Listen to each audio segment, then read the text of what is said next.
ஒரு இறுதி வாய்ப்பு. இந்த அராஜக அரசை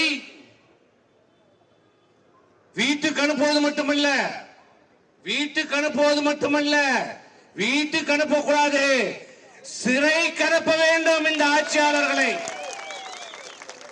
செய்திருக்கிற தவறு, இந்த தமிழகத்திற்கு அவர்கள் செய்திருக்கிற துரோகம், இந்த நாட்டு மக்களுக்கு அவர் செய்திருக்கிற அட்டுழியங்கள், தமிழ்நாட்டு மக்களுடைய வளங்களை கொள்ளையடித்திருக்கிற இந்த திமுக அரசு, அதை பொறுப்பேற்று நடத்தி கொண்டிருக்கின்ற முதலமைச்சர் உட்பட, அந்த அமைச்சர்கள் உட்பட அத்தனை பேரையும் புழல் சிறைக்கு அனுப்புகிற நாள் ஏப்ரல் 23.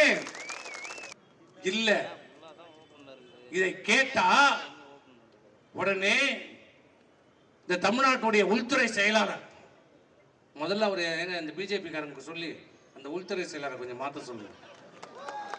கல்கட்டா எல்லாம் மாட்டாங்க, நீங்க என்ன இவ்வளவு ஸ்லோவாகிறீங்க,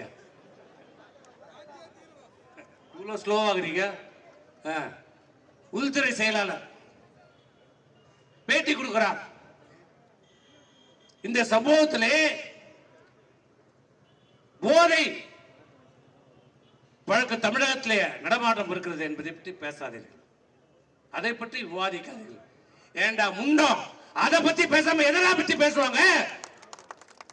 எதனால் கொலை கொள்ளை கற்பழிப்பு நடக்கிறது?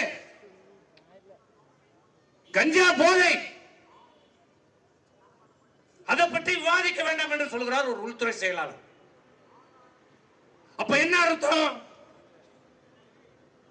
நீங்க கண்டுக்க கூடாது என்றுதானே அர்த்தம். இப்படி பேட்டி கொடுக்க சொன்னது யார்? இப்படிப்பட்ட உள்துறை செயலாளரை வைத்துக் கொண்டு எப்படி தமிழகத்திலே சட்டம் ஒழுங்கை காப்பாற்ற முடியும்? இந்த தேர்தலை எப்படி நியாயமாக நடத்த முடியும்? இப்படி ஒருதலைபட்சமாக செயல்படுகிற இந்த உள்துறை செயலாளரை வைத்துக் கொண்டு எப்படி தேர்தலை நடத்த முடியும்?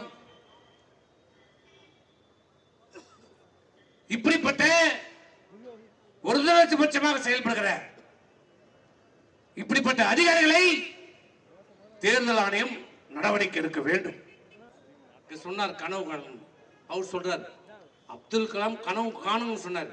இவர் அதோட ஒரு படி மேல போய் உங்கள் கனவை சொல்லுங்கள், உங்க கனவை சொல்லுங்க, இவர் நிறைவேற்ற. ஆமா எனக்கு நயன்தாரா வேணும், இவர் கனவை நிறைவேற்றுறா? இவன் கேட்பான் நயன்தாரா எனக்கு கல்யாணம் பண்ணி வைன்னு கேட்பான், இவர் கனவு நிறைவேற்றுவாரா? அது எப்ப கேட்கிறாரு? ஆட்சி போயிடுச்சு, அப்ப சொல்றாரு உங்க கனவை சொல்லுங்க, நான் நிறைவேற்றுறேன். 5 வருஷம் என்ன பண்ணாருன்னு தெரியல.